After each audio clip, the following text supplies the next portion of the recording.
श्री स्वामी समर्थ. स्वामी भक्तांनो, असेच प्रभावी इच्छा पूर्ण करणारे मंत्र ऐकण्यासाठी आपल्या चॅनलला सबस्क्राईब करा आणि बाजूला असलेली बेल आयकॉन नक्कीच दाबा आणि आपल्या व्हिडिओला एक लाईक करून कमेंटमध्ये श्री स्वामी समर्थ, जय जय स्वामी समर्थ असं नक्कीच लिहा. घरात चाललेली कलह, मानसिक तणाव, आर्थिक अडचणी, नकारात्मक विचार सगळं काही हळूहळू नाहीसं होतं आणि त्या जागी शांती, समाधान, स्थैर्य आणि प्रगतीचे द्वार उघडतात. तुम्ही जर हा मंत्र ऐकताना डोळे बंद करून स्वामी महाराजांचं स्मरण करत बसलात तर त्यांच्या कृपेचा अनुभव तुमच्या अंतःकरणात जाणवेल. तुमचं मन प्रफुल्लित होईल आणि आत्मा शांत होईल. हा मंत्र केवळ ऐकण्यापुरताच नाही तर त्याच्या ध्वनिलहरीत देवत्व आहे, ज्या तुमच्या घरातील प्रत्येक कोपऱ्यात जाऊन ऊर्जा परावर्तित करतात. तुमच्या जीवनात कितीही मोठं संकट असो, हा मंत्र त्या संकटावर मात करून तुम्हाला यशाच्या वाटेवर घेऊन जातो. अनेक भक्तांनी सांगितले आहे की जेव्हा त्यांनी हा मंत्र नियमित ऐकायला सुरुवात केली तेव्हा त्यांचं सगळं आयुष्य बदललं. बंद दरवाजे उघडले गेले आणि अनेक वर्ष वाट पाहत असलेली स्वप्न पूर्ण झाली. तुम्ही ज्या श्रद्धेने हा मंत्र ऐकता त्याच श्रद्धेने स्वामी महाराज तुमच्यावर कृपा करतात. त्यांनी स्वतः सांगितलं आहे की जो माझा मंत्र श्रद्धेने ऐकतो त्याला मी काहीही मागितल्याविना देतो. म्हणून या मंत्राला केवळ एक भक्तीचा मार्ग समजता, तो एक अनुभव समजून त्यात स्वतःला समर्पित करा. एखाद्या प्रसंगी जर तुम्हाला वाटलं की सगळं थांबून गेलं, मार्गच नाही उरलाय, संकट वाढलीत, तेव्हा हा मंत्र तुमचं मार्गदर्शन करेल, तुमचं मनोबल वाढवेल आणि नव्या दिशेने नेईल. घरात हा मंत्र वाजवत ठेवा. विशेषतः पौर्णिमा, अमावस्या, गुरुवार आणि रविवार या दिवशी, कारण हे दिवस स्वामी महाराजांच्या कृपेसाठी अत्यंत फलदायी मानले जातात. काही वेळातच तुम्हाला जाणवेल की घरात गोड वातावरण निर्माण झालं, भांडणं थांबलीत, लहान मुलं अधिक शांत झालीत आणि घरात एक वेगळाच तेज जाणवतोय. हे सगळं या मंत्राचं चमत्कारिक फल आहे. जर तुम्हाला वाटत असेल की हा मंत्र तुमच्यासाठी उपयोगी नाही तर फक्त 7 दिवस नियमित ऐकून पहा आणि मग स्वतःच अनुभव घ्या की तुमचं मन किती स्थिर झालं, किती सकारात्मक विचार यायला लागलेत आणि जीवनात कशी एक सकारात्मक वळण येऊ लागली आहे. स्वामी महाराज कधीच भक्तांचं दुर्लक्ष करत नाही. त्यांनी अनेकांना अडचणींतून बाहेर काढलंय आणि आजही तुमची वेळ आहे. फक्त श्रद्धेने ऐका, भावनेने ऐका आणि मनापासून ऐका, कारण हा मंत्र तुमचं आयुष्य उजवण्यासाठीच तुमच्यापर्यंत पोहोचला आहे. स्वामींची ही कृपा म्हणजे आकाशाएवढी विशाल आणि समुद्राएवढी खोल आहे. ती मोजता येत नाही, फक्त अनुभवता येते. म्हणूनच भक्तांनो, जेव्हा तुम्ही हा मंत्र ऐकता तेव्हा त्या प्रत्येक उच्चारामागे असलेली शक्ती समजून घ्या आणि मनापासून स्वीकारा. स्वामी समर्थ हे केवळ एक संत नव्हते, ते परमेश्वराचं प्रत्यक्ष रूप होते. त्यांचं स्मरण केल्यावर आणि त्यांच्या मंत्राचं श्रवण केल्यावर आयुष्यात ज्या गोष्टी अशक्य वाटत होत्या त्या सहज शक्य होतात. भक्तांनो, जगात अनेक उपाय, साधना, पूजापाठ आहे, पण जेव्हा स्वतः स्वामींच्या नावातच सर्व उपायांचं सार आहे तेव्हा वेगळं काही करण्याची गरज उरत नाही. तुम्ही फक्त रोज 2 वेळा हा मंत्र ऐका, झोपताना आणि उठल्यावर. त्याच क्षणापासून बदल सुरू होईल. धन, यश, समाधान, सुख आणि मनःशांती या सगळ्या गोष्टी जणू तुमच्या वाटेकडे धावत येतील. या मंत्राचा प्रभाव इतका गाढ आहे की एखादं वेडमन सुद्धा शहाणं होतं, दुःखी मन आनंदी होतं आणि रिकामं घर भरून जातं. भक्तांनो, तुमच्या प्रत्येक स्वप्नात, आकांक्षेत आणि इच्छेत स्वामी समर्थांची कृपा सामावलेली असते. फक्त ती ओळखायची आणि त्या दिशेने चालायचं. हेच या मंत्राचं खरं रहस्य आहे. म्हणून आता वेळ वाया घालवू नका, नशिबावर दोष ठेवू नका, परिस्थितीवर रडू नका. फक्त स्वामी समर्थांच्या या मंत्रावर विश्वास ठेवा आणि ऐकत राहा. तुम्ही जसे ऐकाल तसे परिणाम दिसू लागतील. कधी फोनवर एखादी चांगली बातमी, कधी एखादं आर्थिक सौख्य, तर कधी आयुष्यात अचानक मिळालेलं समाधान. हाच आहे स्वामींचा चमत्कार, जो न सांगता घडतो आणि ज्याला फक्त अनुभवता येतं. त्यामुळे भक्तांनो, आजपासून हा मंत्र फक्त ऐका नाही तर जणू स्वामी स्वतः तुमच्याशी संवाद साधत आहे. असं समजा आणि त्यांच्या प्रत्येक शब्दात तुमचं भविष्य ऐका. भक्तांनो, स्वामी समर्थांचा जिथे नामस्मरण होते तिथे दुःख स्वतःहून पळून जातं, अडचणी दूर होतात आणि एक अनामिक शांतता सर्वत्र पसरते. हा मंत्र म्हणजे फक्त शब्दांची साखळी नाही, तर तो एक अद्भुत शक्तीचा प्रवाह आहे जो तुमच्या जीवनात नवीन दिशा देतो, तुमच्या थांबलेल्या वाटांवर प्रगतीचं तेज पसरवतो. जेव्हा तुम्ही हा मंत्र ऐकता तेव्हा तो तुमच्या कर्मांवरही प्रभाव टाकतो, तुमचं भाग्य उजळवतो आणि तुम्हाला तुमच्या प्रयत्नात यशप्राप्तीच्या दिशेने नेतो. हा मंत्र ऐकणाऱ्याच्या घरात नकारात्मकता टिकत नाही, कारण स्वामींच्या कृपेचं तेज इतकं प्रखर असतं की वाईट शक्ती दूर पळतात. भक्तांनो, तुम्ही जर खरोखर जीवनात सुख, समृद्धी आणि संतोष शोधत असाल तर हा मंत्रच तुमचं खरं साधन आहे.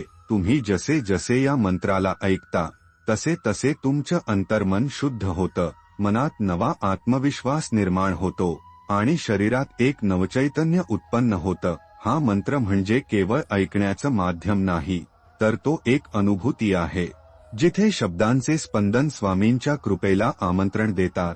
या मंत्राचा प्रभाव इतका गाढ आहे की अनेक भक्तांनी त्यांच्या आयुष्यात अशक्य गोष्टी शक्य झालेल्या अनुभवल्या आहेत. काहींना अचानक पैशाची प्राप्ती झाली, काहींना नोकरी, व्यवसाय, आरोग्य आणि नातेसंबंधात सुधारणा अनुभवायला मिळाली. कारण हा मंत्र फक्त आर्थिक बदलच घडवत नाही, तर तो जीवनाच्या प्रत्येक पातळीवर चमत्कार घडवतो. भक्तांनो, जर तुम्हाला सतत पैशाची टंचाई भासत असेल, कर्जम वाढत असतील, यश दूर वाटत असेल, तर या मंत्राचा आधार घ्या. स्वामींचं नाव घेतल्यावर अशक्य काहीच राहत नाही. फक्त एक गोष्ट लक्षात ठेवा, श्रद्धा आणि सबुरी हवी. स्वामी समर्थ त्यांच्या प्रत्येक भक्ताकडे पाहतात, पण जो भक्त ख्या मनाने त्यांना स्मरतो त्याच्यावर ते विशेष कृपा करतात. त्यामुळे आजपासून हा मंत्र ऐकण्याची सवय लावा आणि प्रत्येक ऐकण्यासोबत मनात एक सुंदर भावना ठेवा की आता माझं जीवन बदलेल, आता माझ्यावर स्वामींची कृपा होईल. आणि खरंच तसंच घडेल. हे शब्द केवळ आवाज नाही, तर ते एक देवतात्मा शक्तीचं आव्हान आहे, जी तुमचं नशीबच नव्हे तर तुमचं संपूर्ण आयुष्य उजळून टाकेल. जय जय स्वामी समर्थ. भक्तांनो, या मंत्राचं प्रत्येक अक्षर म्हणजे स्वामी समर्थांची एक कृपारूप किरण आहे, जी तुमच्या जीवनातील अंधार हटवते आणि तुम्हाला आशेचा प्रकाश दाखवते. तुम्ही कितीही संकटात असलात, अडचणीत अडकलात, तरीही हा मंत्र ऐकताच स्वामींचं संरक्षण तुमच्या भोवती एक अदृश्य कवच तयार करतं, जे कोणत्याही संकटाला आत प्रवेश करू देत नाही. हा मंत्र तुमचं मन शांत करतो, चिंता कमी करतो आणि तुम्हाला एक वेगळं आत्मिक समाधान देतो, जे तुम्ही कधीच अनुभवलेलं नसतं. दररोज सकाळी उठल्यावर आणि रात्री झोपताना फक्त काही क्षण हा मंत्र ऐका आणि बघा आयुष्यात कसा बदल घडतो.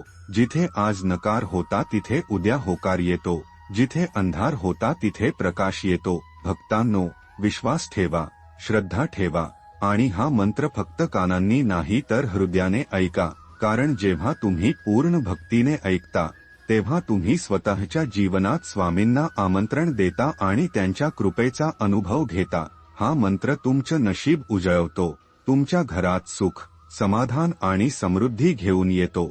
तुमचं घर हे लक्ष्मीचं स्थान होतं आणि दररोज नवनवीन चमत्कार अनुभवास येतात. स्वामी समर्थांच्या नावात जे सामर्थ्य आहे ते शब्दात सांगता येणार नाही, ते फक्त अनुभवून समजतं. म्हणूनच आजपासून तुमचं मन, शरीर आणि आत्मा या मंत्रात पूर्णपणे एकरूप करा आणि अनुभवा त्या दैवी शक्तीचं अद्भुत स्पर्श. मित्रांनो, जीवनात कधी अंधार वाटू लागतो, आशेचा किरणही दिसत नाही, तेव्हा हाच मंत्र दिवा बनून वाट दाखवतो. स्वामी समर्थ महाराजांचा मंत्र म्हणजे संकटाच्या दरवाजावर टाकलेलं बंधन आहे, जे त्यांच्या कृपेने उघडतं आणि मार्ग मोकळा करतो. तुम्ही जर आजवर प्रचंड प्रयत्न करूनही अपयश अनुभवत असाल तर थोडा वेळ हा मंत्र ऐकायला द्या, कारण हा 15 मिनिटांमध्ये तुमचं आयुष्य बदलू शकतं. लक्षात ठेवा, देव नेहमी प्रयत्न करणाऱ्यांच्या पाठीशी असतो, पण त्यांच्याशी संवाद साधण्यासाठी हा मंत्र एक माध्यम आहे. श्रद्धेने आणि सातत्याने जप केल्यास तुमचं मन अधिक स्थिर होतं आणि विचार स्पष्ट होतात आणि आत्मविश्वास वाढतो. ज्यांना वाटतं की पैसा नशिबात नाही